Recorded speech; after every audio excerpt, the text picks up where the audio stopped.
Mesdames, Mesdemoiselles et Messieurs, bonsoir.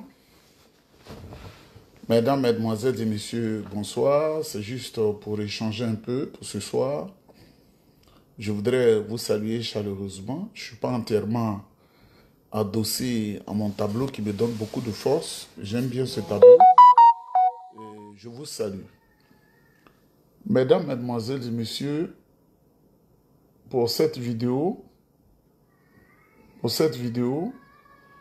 le titre, le président Emmanuel Macron de France sauve les Ivoiriens des mains de destruction de M.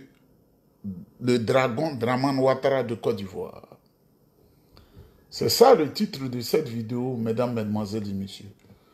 Le président Emmanuel Macron, si tu ne sais pas, c'est le président de France.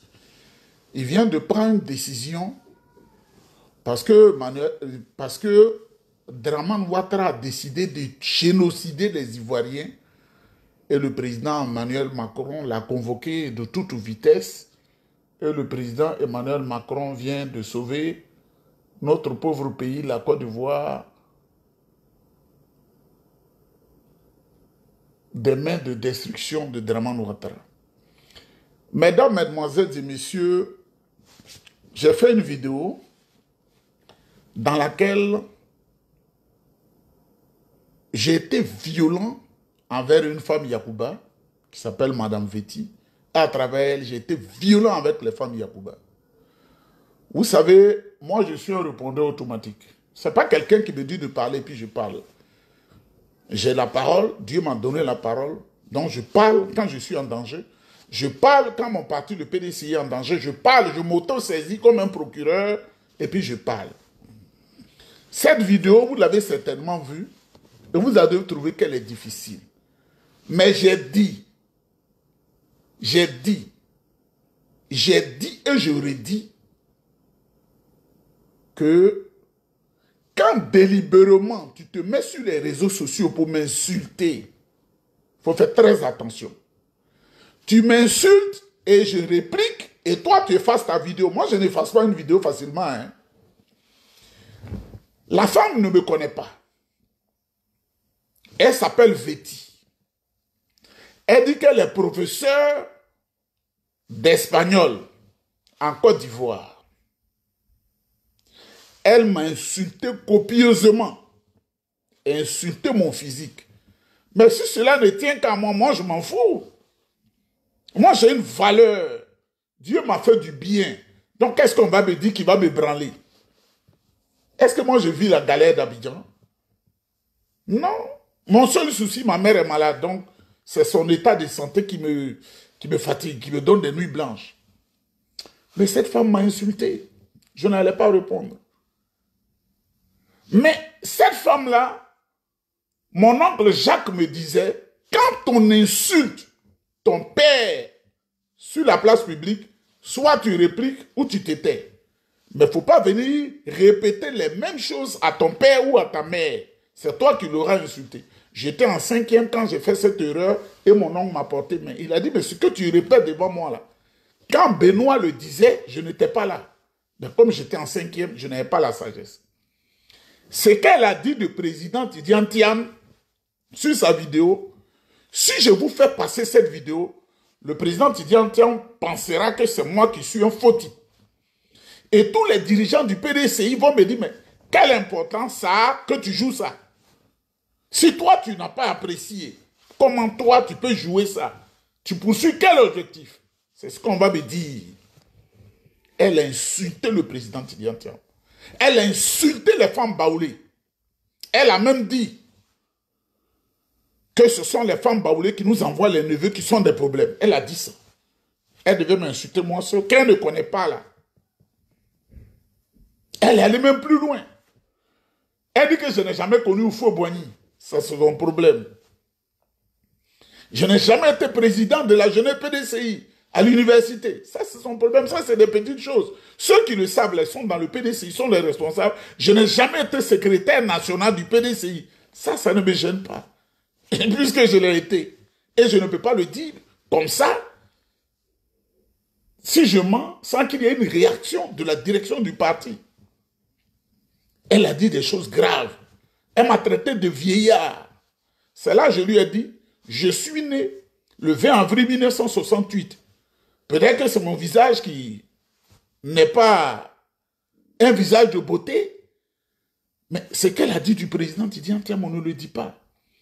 Mais ce qui m'a effrayé, en parlant, elle a parlé de Mabri. Est-ce que ça doit m'amener à dire que c'est Mabri qui lui a dit de dire, je ne crois pas. Elle a dit que je ne dois pas parler de son frère Mabri. Moi, je n'ai jamais insulté Mabri. J'ai dit, la construction de la mosquée du plateau, c'est le président Tidiane Thiam qui était ministre du plan de développement, qui a conçu cela avec des architectes et qui a trouvé les moyens en allant voir le roi du Maroc. Et ensuite, ils sont allés en Arabie Saoudite, ils ont eu les moyens. Qu'est-ce que j'ai dit de mauvais? Je ne savais pas que c'était dans leur cœur. Mais moi, je suis sur la défensive. Hein. Personne ne peut me surprendre avec vos petits poisons que vous faites là. Personne.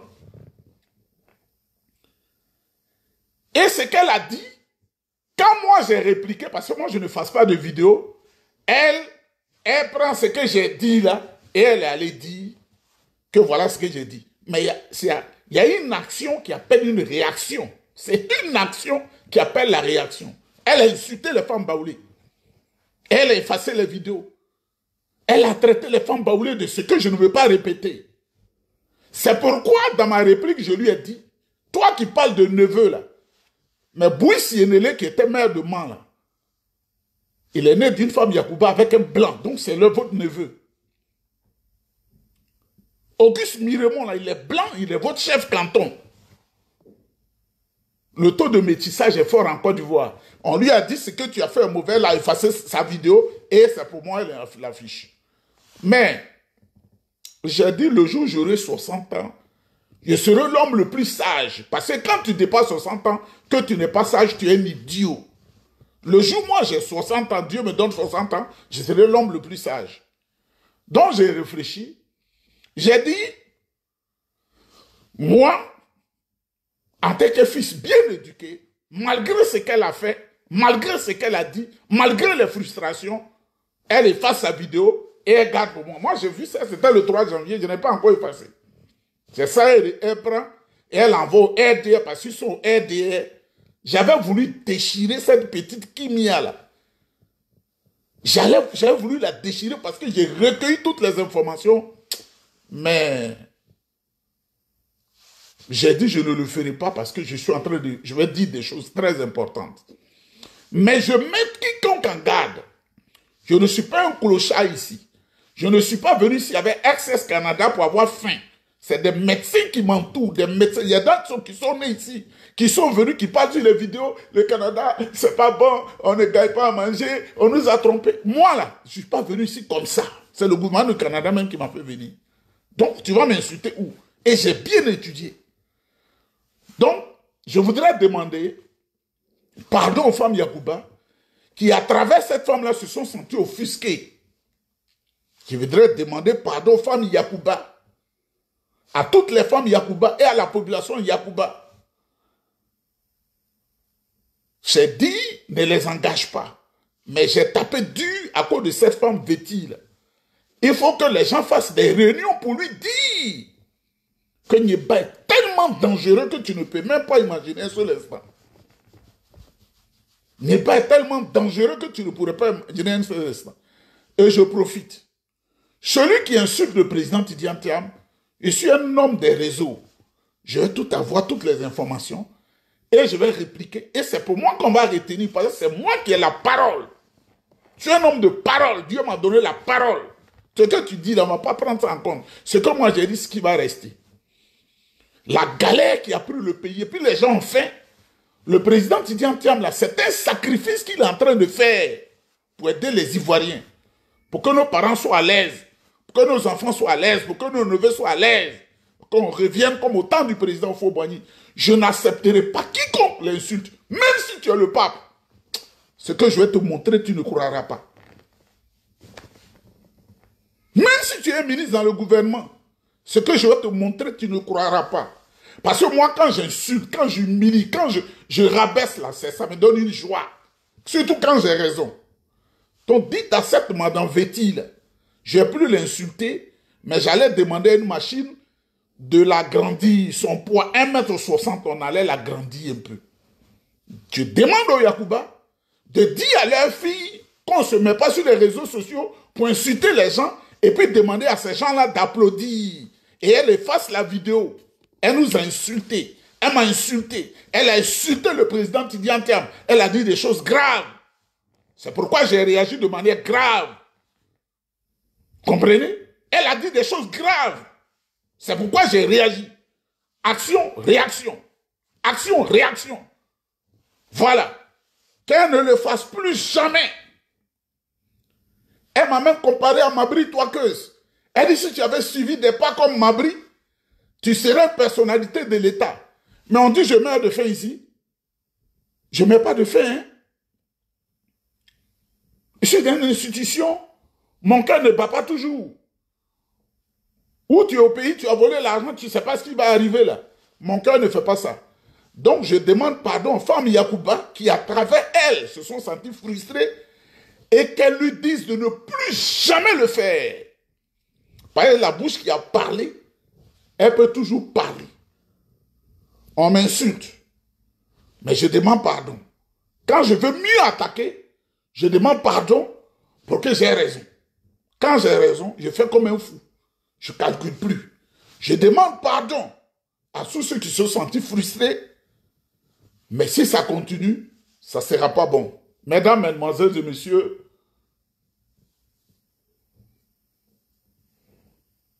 le président Thiam, l'espoir d'une ère nouvelle en Côte d'Ivoire. Militant PDCI RDA, chers thiamistes du monde, nous avons une mission claire et délicate. Faire du président Thiam le président de la République de Côte d'Ivoire. Notre champion a tout pour faire la différence et sortir notre pays du cycle de violence. Thiam, c'est la concrétisation d'une Côte d'Ivoire où l'homme est au cœur de l'action politique. Thiam, c'est le développement de toutes les villes par des projets structurés autour des valeurs humaines. Thiam, c'est l'accroissement de la solidarité nationale vers les couches défavorisées. Thiam, c'est l'enseignant valorisé et la culture de l'excellence dans l'éducation de nos enfants. Thiam, c'est la Côte d'Ivoire fière de ses diversités ethniques pour la cohésion sociale. Thiam, c'est le monde paysan et l'agriculteur tourné vers le progrès. Thiam, cher Ivoirien, c'est l'espoir d'une Côte d'Ivoire nouvelle, dont la prospérité profite à tous. En avant pour la victoire du PDCI RDA. En avant pour Tidjane Thiam. Mesdames, Mesdemoiselles et Messieurs, la vidéo va commencer.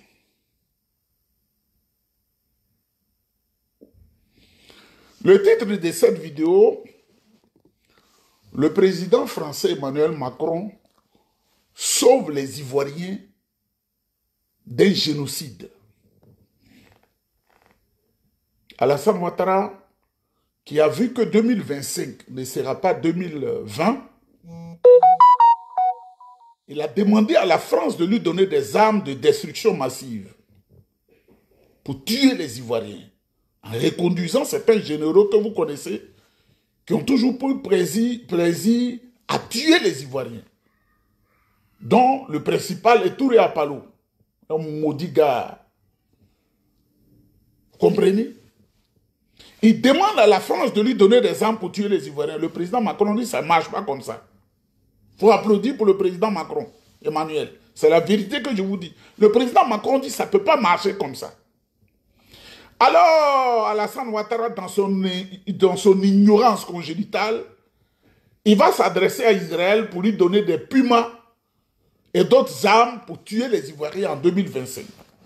D'abord, il a pensé à un premier calcul, forcer les Ivoiriens à accepter cet homme, cet autiste qu'on appelle Téné Birahim Ouattara, qui n'a rien dans la tête, lui il tue seulement.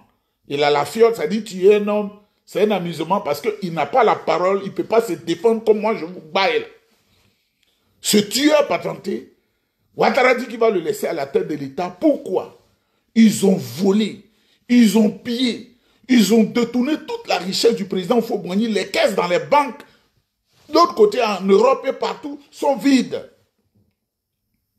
C'est un voleur, Ouattara.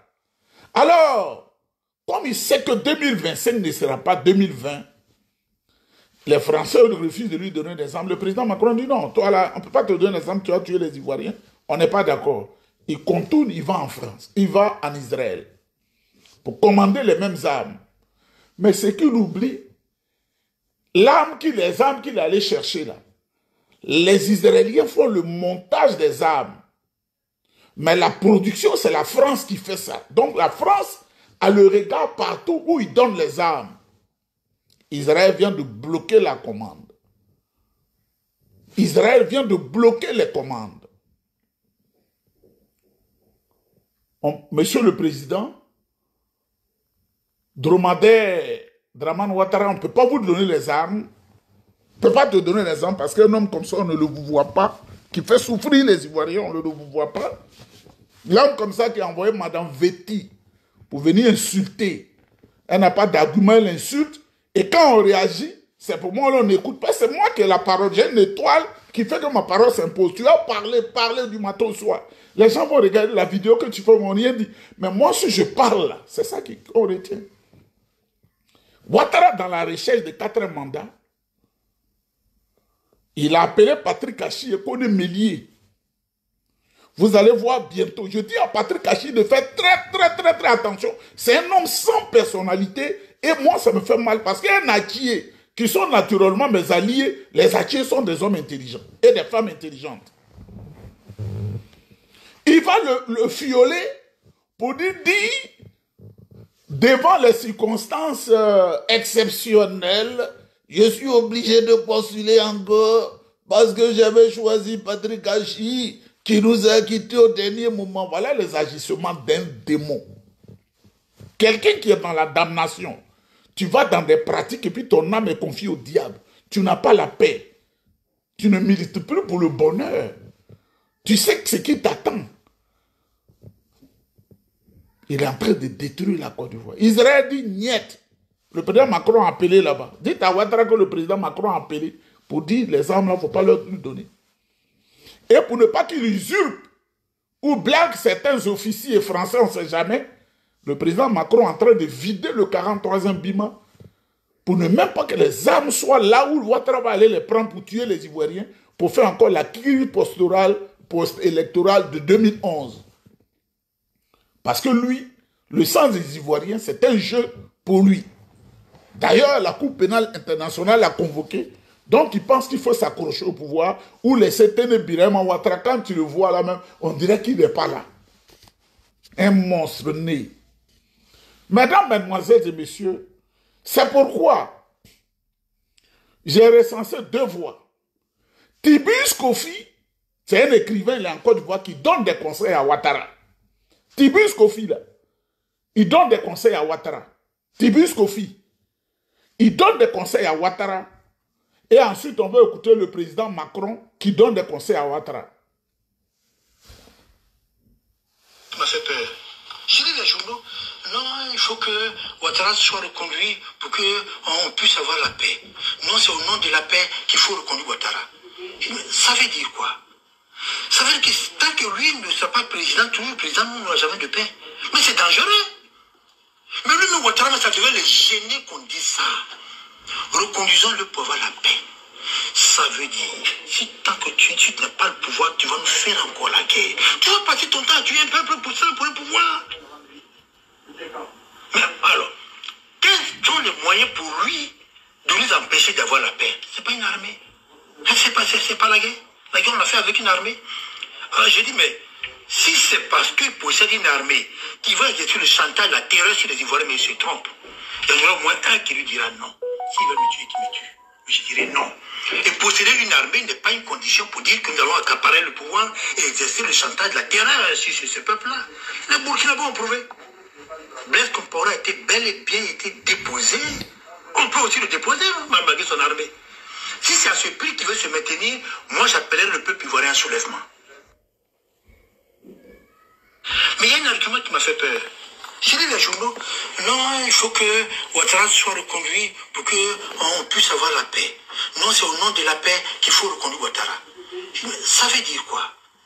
Ça veut dire que tant que lui ne sera pas président, toujours président, nous n'aurons jamais de paix. Mais c'est dangereux. Mais lui-même, Ouattara, mais ça devrait le gêner qu'on dise ça. Reconduisons-le pour avoir la paix. Ça veut dire, si tant que tu n'as pas le pouvoir, tu vas nous faire encore la guerre. Tu vas passer ton temps à tuer un peuple pour ça, pour le pouvoir. Mais alors, quels sont les moyens pour lui de nous empêcher d'avoir la paix? C'est pas une armée. C'est pas la guerre. La guerre, on l'a fait avec une armée. Alors j'ai dit, mais si c'est parce qu'il possède une armée qui va exercer le chantage, la terreur sur les Ivoiriens, mais il se trompe. Il y en aura au moins un qui lui dira non. S'il veut me tuer, qu'il me tue. Mais je dirais non. Et posséder une armée n'est pas une condition pour dire que nous allons accaparer le pouvoir et exercer le chantage, la terreur sur ce peuple-là. Les Burkinabés ont prouvé. Blaise Compaoré a été bel et bien déposé. On peut aussi le déposer, hein, malgré son armée. Si c'est à ce prix qu'il veut se maintenir, moi j'appellerai le peuple ivoirien à un soulèvement. Je voudrais saluer notre frère, mon aîné d'âge, Tibus Kofi. Voilà des conseils qu'on donne à Ouattara. Ouattara n'écoute pas.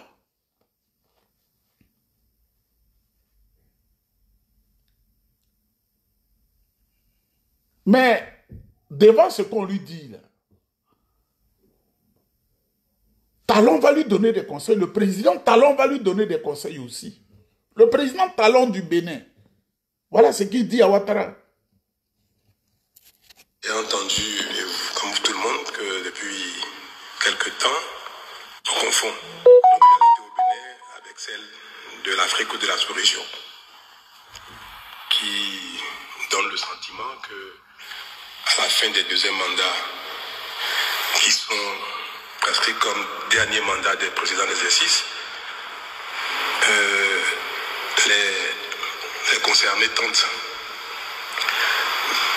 de briguer un troisième mandat avec divers prétextes. Et cela a tellement traumatisé les peuples africains que désormais on soupçonne tout le monde à la fin du deuxième mandat de chercher les voies et moyens pour contourner les dispositions constitutionnelles que pourtant tout le monde accepte. On les consigne dans la Constitution et puis à la fin on trouve les moyens de chercher un troisième et quatrième mandat.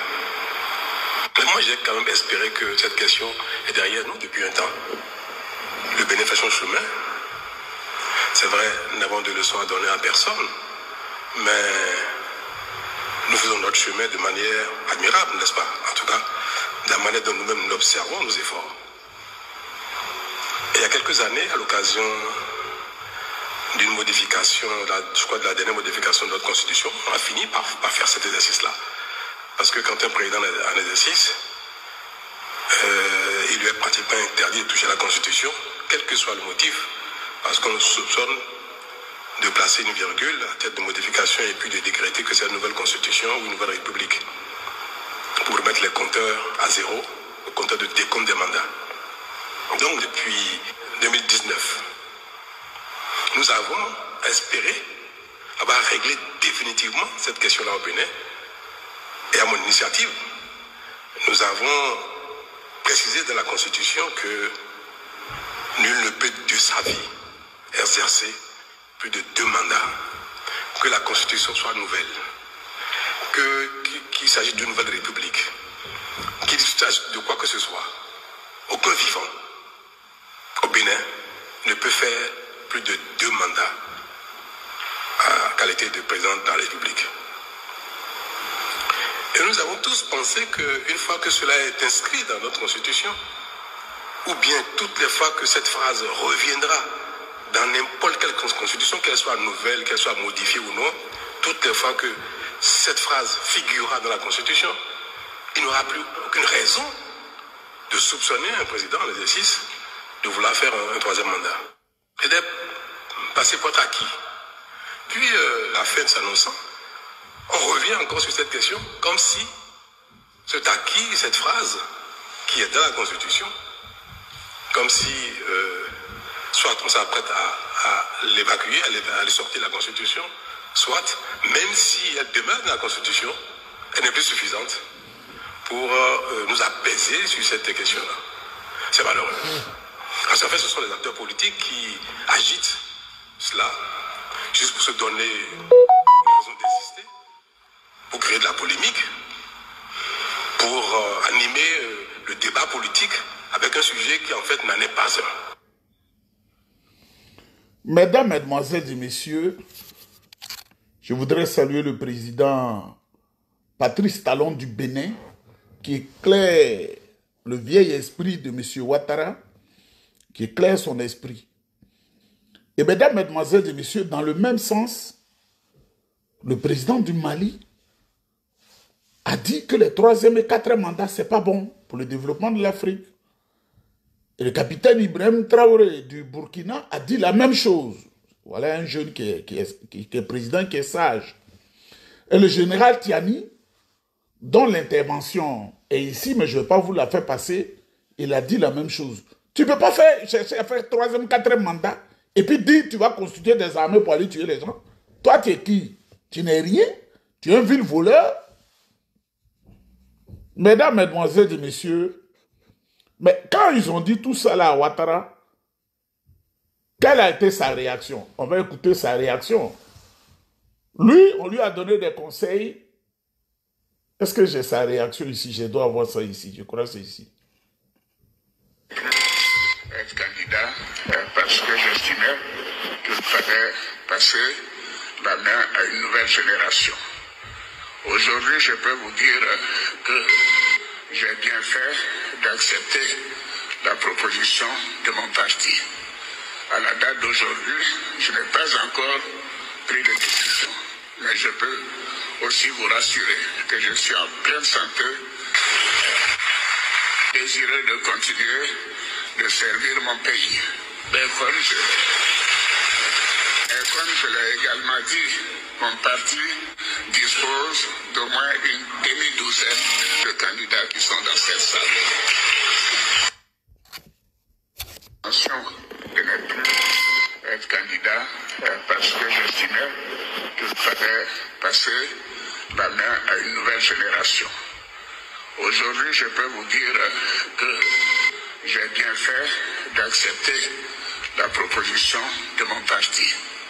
À la date d'aujourd'hui, je n'ai pas encore pris de décision, mais je peux aussi vous rassurer que je suis en pleine santé, désireux de continuer de servir mon pays. Mais comme je l'ai également dit, mon parti dispose d'au moins une demi-douzaine de candidats qui sont dans cette salle. Que vaut la parole de Dramane Ouattara? Alors, il est passé dans l'ombre secrètement après des interventions de tous ceux qui lui donnent des conseils dans le monde. Il est passé dans l'ombre, il a approché Israël pour dire donne-nous des armes, on va prendre pour tuer les gens. Pourquoi il allait en Israël? Ça, c'est une vérité que vous savez. Israël a des armes qui ont permis de nettoyer Gaza. Vous savez, hein? Ouattara, c'est un tueur professionnel. Les armes qui ont fait que Gaza est devenu un champ de ruines, il n'y a plus personne à Gaza. Et les armes que Israël a utilisées pour frapper dans le sud Liban, et les armes que Israël a utilisées pour frapper dans le sud de la Syrie, il a réfléchi, il a dit, ah, comme je suis un tueur, les Israéliens peuvent m'aider à nettoyer les Ivoiriens, comme ça se fait à Gaza, à nettoyer le sud Liban, à nettoyer le sud de la Syrie. C'est ces armes-là que Ouattara allait chercher. Mais les Israéliens ont dit, on ne te donne pas les armes. Parce que ce que Ouattara ne sait pas, je vais le lui rappeler, les Israéliens sont très intelligents. C'est vrai qu'il y a eu l'intervention du président Macron, mais la raison pour laquelle ils ont refusé, le Hezbollah, qui est dans le sud de la Syrie, qui est alimenté par l'Iran et qui opère dans le sud du Liban, qui inquiète la sécurité d'Israël, tous ces bandits-là ont fui et se sont agglutinés, ils ont fui, sont venus en Côte d'Ivoire, ils ont pris les papiers ivoiriens. Les services, le Mossad israélien le sait. Donc toi, qui est en complicité avec les ennemis d'Israël, on va te donner les armes et ne pas savoir dans les mains de qui ces armes vont tomber. Mais naturellement, le Hezbollah agit à visage découvert en Côte d'Ivoire. Le Hezbollah, qui est un groupe terroriste mondialement connu, Ouattara va les utiliser, s'appuyer sur eux pour détruire les Ivoiriens. Je voudrais saluer majestueusement le président Emmanuel Macron de France. Président, votre conseiller, mon ami, il dit vous êtes un homme très intelligent. Je voudrais vous saluer. Merci d'avoir sauvé la vie des Ivoiriens. Ouattara n'aura aucune âme. Il va mourir de sa propre mort. Mesdames, Mesdemoiselles et Messieurs, le meeting géant du PDCI-RDA, c'est le 15 février 2025 à la place Fille Gaillot. Foire industrielle, commerciale et gastronomique de la commune de Yopougon. C'est ce qui signifie, c'est la définition de Fik Gaillot. Fik Gaillot. Il y en a qui prononcent Fik Gaillot. Fik Gaillot. Foire industrielle et commerciale et gastronomique de la commune de Yopougon. Le 15 février, la clarification continue. Mesdames, Mesdemoiselles et Messieurs, que vaut la parole de Dramane Ouattara? Sa parole ne vaut rien. Mesdames, Mesdemoiselles et Messieurs, je viens de dehors, il faut que je sécurise, le ventre, hein? Faut que je sécurise le ventre. Faut que je sécurise le ventre. Faut que je sécurise le ventre. Le président Emmanuel Macron nous a sauvés. Et Tibus Kofi qui donne des conseils à Ouattara. Le président Patrice Talon qui donne des conseils à Ouattara. Le président Assimi Goïta qui donne des conseils à Ouattara. Le président Ibrahim Traoré du Burkina qui donne des conseils à Ouattara. Le président Tiani, le président, le général Tiani du Niger qui donne des conseils à M. Ouattara. Mesdames, Mesdemoiselles et Messieurs, nous allons nous quitter momentanément. Mais vous savez, la femme qui a insulté le président Tidiane Tiam, M. Fami Yacouba, qui m'a insulté copieusement, alors que je ne suis pas en animosité avec elle. C'est la première fois que je vais présenter des excuses à quelqu'un. Je ne le fais pas. Surtout quand j'ai raison. Je ne t'ai rien fait, tu m'insultes et tu fais du chantage. Comme il a parlé de moi là, moi il m'en fout, hein. Mais j'ai réfléchi longuement. Je demande pardon, femme Yacouba. Mais qu'il fasse asseoir cette femme-là à terre pour lui dire ne plus jamais insulter le président Tidiane Tiam. Je suis une étoile. Sinon, vous savez que je pouvais amadouer le serpent Ouattara pour avoir de quoi à manger. C'est-à-dire beaucoup plus d'argent. Mais la souffrance des Ivoiriens, là, si toi tu penses que tu t'allies à Ouattara pour faire un bonheur, moi ce bonheur-là, je qualifie ça comme poison. Je suis dans ma propre maison. Je suis pas sous la pluie.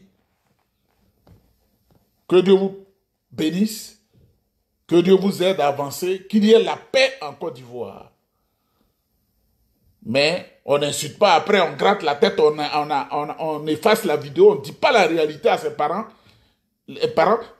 Si vous me demandez de prononcer ce qu'elle a dit du président Tidiane Tiam, je vais prononcer, on va me prendre pour un idiot, mais vous-même, vous allez dire, mais Nieba, je ne le ferai pas. Je ne le ferai pas.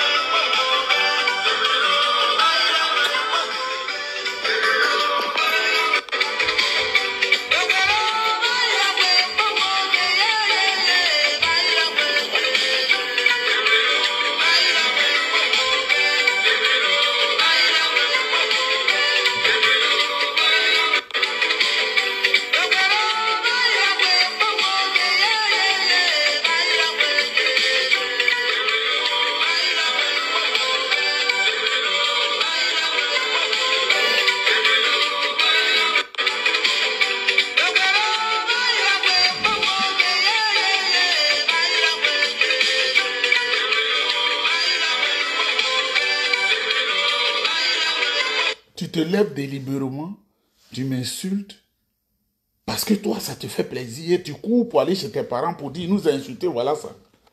Moi, je suis une bénédiction. Je ne cherche pas l'argent de Ouattara. Avion de blanc qui va en haut là. Si moi, je ne suis pas venu signer le GENDEC et donner le GENDEC, l'avion ne bouge pas. Vous savez comment la vie m'a surpris? Je suis venu de France, j'étais en Côte d'Ivoire, sous le régime du président Gbagbo. Et pourtant, ils sont de l'Ouest. La galère qui m'a pris là-même, c'est dit qu'on ne peut pas qualifier ça. C'était très méchant avec moi. Je dis, moi, je ne quitte pas le PDCI RDA, même si je dois mourir de faim. Donc, c'est un homme comme ça, je suis. Hein. Non, je m'en fous. Je suis au PDCI. On perd des amis, mais moi, je ne quitte pas le PDCI. Donc, quand tu as affaire à un homme comme ça, il ne faut pas l'insulter de manière délibérée et puis courir pour aller. Il nous a insulté. Mais tu as dit quoi? Si des gens sont intelligents, tu as dit quoi? Et puis il a réagi comme ça. Qu'est-ce que tu as fait? Ma grand-mère qui m'a élevé, Gralo, Hélène, à Yokoboué, quand j'étais petit, j'étais à l'école. Quand je cours et que je viens à la maison, je dis, maman, il y a quelqu'un qui m'a tapé ou bien on t'a insulté. La vieille là, s'asseyait et dit, tu as fait quoi? Et puis la personne t'a tapé. Ou tu as fait quoi? Et puis la personne m'a insulté. Et elle réplique, elle dit, moi je suis à la maison, personne ne va venir m'insulter. Si tu as fait quelque chose. Et souvent je me confessais. Je dis, je l'ai insulté. Ah! On n'est pas des fous sur les réseaux sociaux pour s'asseoir, pour insulter délibérément. Kimia là, Kimia qui est une fille de Séguéla ou Mankono, c'est selon. Elle a monté une vidéo pour me dénigrer. Mais, mesdames, mesdemoiselles et messieurs, si je n'ai pas un cœur en paix, que je réplique, des bâtards vont dire, voilà ce que tu fais, Nieba. Tu m'insultes là. Tu as eu affaire, c'est comme si tu étais dans le ventre du python. Comment ça se passe là? C'est ça. Bonne soirée à vous.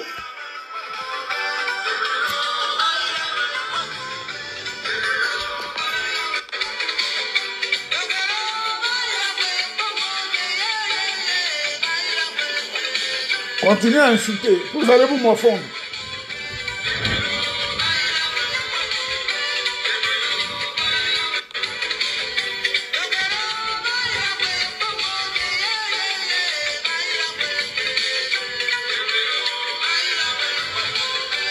Dieu m'a rendu très intelligent. Quand on le dit là, ça étonne les gens. Quelqu'un qui étudie une science, il va ici, il étudie comment il va se prendre comme les autres?